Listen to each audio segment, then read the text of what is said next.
Okay, I promise this is the last time that you'll have to hear about this particular thing until the next time I get one. But my editorial was published in the paper today, so I'm going to read it. The headline is "Liberals Are Letting Us Down." Yes, it's political. The Liberal Party of Canada, my party, is driving me insane. The longer Stephen Harper sits in the Prime Minister's office and gets a free ride from the Liberals, the more I wish that I was a Conservative. It has been such a long time since I've been proud of my party that I'm just getting sick of it. If it wasn't a complete abandonment of all sense and reason to do so, I would love to switch parties, just to be on the winning team for a while, to remember what it feels like. The Ontario Liberal Party is no better than the federal Liberals. Premier Dalton McGuinty's wins are paper thin, and unless Progressive Conservative leader John Tory eats a kitten in the middle of town square, McGuinty isn't going to have a job after the next provincial election.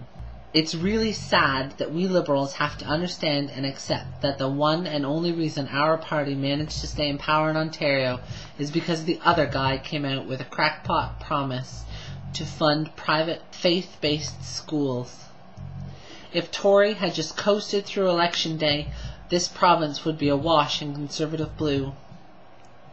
I don't know what the Liberal Party of Canada and the Ontario Liberal Party are thinking, or how exactly they managed to collectively get brain damage, but they need to get their act together, and soon. I hope everyone is starting to realize that Stéphane Dion was a bad choice for the leader of the Liberal Party. I was against his leadership bid from the beginning. The New Direction blitz that carried him to the leadership hasn't served Canadian Liberals very well, given that they're staring down the barrel of yet more Stephen Harper with no election in sight. And I'm sick and tired of being told that I don't want an election. Open up the polls, baby, because I'll show up, and I know a lot of other Canadians will show up too. The Liberals need to start trying to save face with the electorate. This means they have to start living up to their title as Her Majesty's loyal opposition. Stéphane Dion's Liberals have been anything but a loyal opposition to their members, to the nation, and to the Queen. I would like to see the Liberals vote against future confidence motions in the House of Commons immediately and unwaveringly. If someone has to stop Canadians from having their say at the polls, let it be the Bloc Québécois or the NDP. Then, for a change, it won't be the Liberal Party that gets horsewhipped for having to concede to the Conservatives yet again.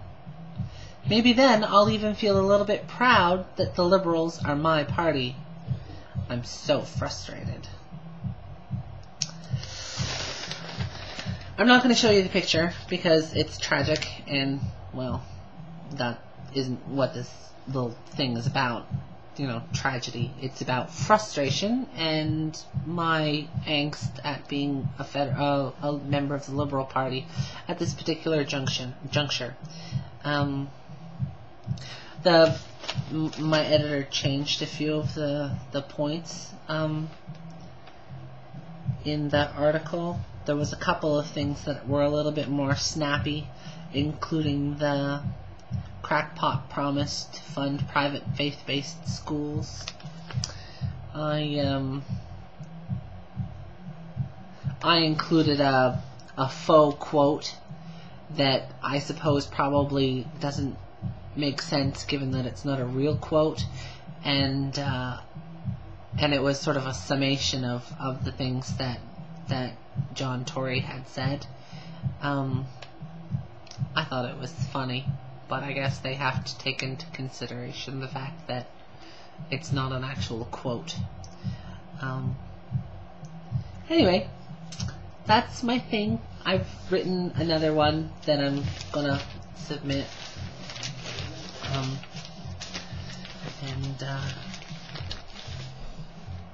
So, yeah, I guess that's all.